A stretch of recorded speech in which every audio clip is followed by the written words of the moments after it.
देखिए, हम लोगों ने, आप सभी को हमारा नमस्कार। शिक्षा विभाग ने जितने भी सक्षमता में जो पास किया है उन्होंने सबसे पिटिशन्स इनवाइट किए हैं। उसमें बहुत से ऐसे लोग हैं जो सेटिस्फाइड हैं, लेकिन बहुत सी महिलाएं हैं, दिव्यांग हैं या फिर से सवाल फिर से सर कब तक परमानेंट किया जाएगा?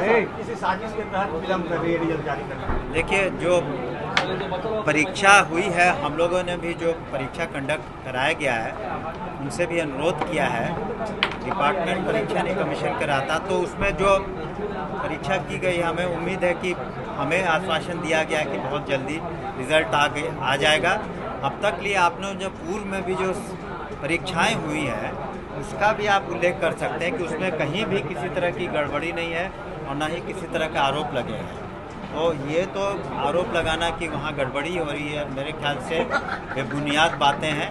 और हम लोगों ने भी अनुरोध किया है कि जल्द से जल्द उसको प्रकाशन कर दें ताकि वो लोग आ सकें। बीत रही वाला को कब तक परमानेंट किया जाएगा या बीत रही कॉलेज ऐसा ही रहेगा? बहुत सारे लोग का गिरने से मौत हो गई थी, जिसके बाद कई शिक्षक अपनी सुरक्षा की मांग भी कर रहे हैं कि कई इलाकों में बाढ़ की स्थिति है, हमारे लिए सरकार को सुरक्षा मुहैया करानी चाहिए। देखिए, हम लोगों ने सभी जिलाधिकारी को निर्देशित किया है कि वो सक्षम भी हैं और अपने जहाँ जो वर्तमान में अगर कहीं बाढ़ की स्थिति है या पानी भर गया तो वो स्कूल बंद करने का निर्णय ले सकते हैं।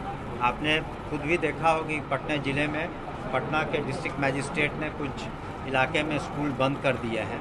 तो वो सभी जिला जो अधिकारी हैं वो स्टेट ये डिस्ट्रिक्ट डिज़ास्टर मैनेजमेंट कमेटी होती है, उसके वो अध्यक्ष होते हैं। तो वो सक्षम है एक्ट के तहत भी इस तरह का निर्णय ले सकते हैं। और हम लोगों ने सभी डीएम्स को भी ये निर्देशित किया है कि आवश्यकता अनुसार अपने डिस्ट्रिक्ट में जहां आवश्यकता पड़ेगी उस स्कूल को बंद कर देंगे। सर, एक सवाल ये है सर, विद्यालय के जो आपके रात्रि प्रहरी हैं उनका लंबे समय से मांग रहा है, उनका सर कुछ पेमेंट अटका हुआ है? 10 महीने से पेमेंट लगभग अटका हुआ है। वो कुछ कई विद्यालयों में इसका समाधान निकल गया, लेकिन कुछ विद्यालयों में बात सही है कि पेमेंट की समस्या है। आज भी कुछ लोग आए थे हमारे पास, तो उसका हम लोग समाधान एक सप्ताह के अंदर कर देंगे। वो ऑनलाइन अटेंडेंस लगाएंगे, इसका कई शिक्षक संघ और शिक्षक विरोध भी कर रहे हैं कि वहाँ पर नेटवर्क प्रॉब्लम हो रही है। करीब करीब ये कहीं परेशानी आ रही है, तो ऐसा नहीं है कि किसी का हम लोग कटौती करते हैं। उसमें जो हम लोगों का पोर्टल है तो उसमें कभी ऑफलाइन या अन्य कारणों से परेशानियां होती हैं। लेकिन देखिए, अब धीरे धीरे सभी को ये बात को समझना चाहिए कि टेक्नोलॉजी का हम लोग जितना अच्छा इस्तेमाल कर सकें ताकि पारदर्शिता आ सके और एक डिसिप्लिन के तहत पढ़ाई हो सके। तो इस वजह से हम लोग कर रहे हैं कि टेक्नोलॉजी में, लेकिन जब हम एक नए टेक्नोलॉजी की ओर बढ़ते हैं या नए सिस्टम को लाते हैं तो शुरू में कठिनाइयाँ होती हैं। जैसे जो हम लोग आधार सीडिंग कर रहे हैं, तो पर्पस ये है कि हम लोग कहीं डुप्लीकेशन नहीं हो। प्राइवेट स्कूल में बच्चे हैं, सरकारी स्कूल में बच्चे हैं, तो उसका डुप्लीकेशन नहीं हो, इसलिए हम आधार सीडिंग कर रहे हैं और सभी डाटा हम लोग का करेक्ट हो जाए। तो काफ़ी हद तक हम लोग उसमें सक्सीड कर गए हैं, लेकिन अभी भी 20% करीब काम बाकी है। तो टेक्नोलॉजी का अगर हम इस्तेमाल सही तरीके से करते हैं तो उसका फ़ायदा सभी को होगा, शिक्षा विभाग को होगा, शिक्षकों को होगा, स्टूडेंट्स को होगा, पेरेंट्स को होगा। इस वजह से हम लोग प्रयासरत हैं। सर, पटना के नासरीगंज घाट ट्रांसफर पोस्टिंग की बात होती है, स्थानांतरण नीति बनी थी, वो बात।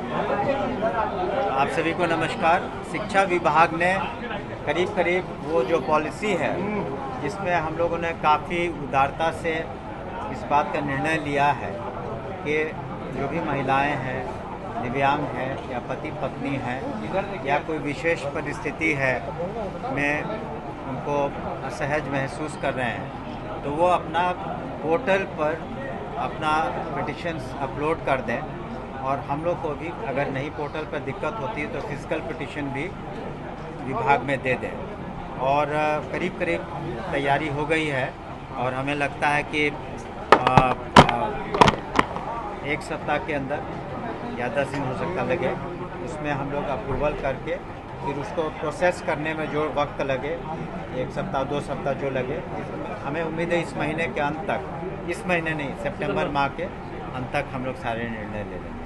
सर शिक्षा विभाग ने आदेश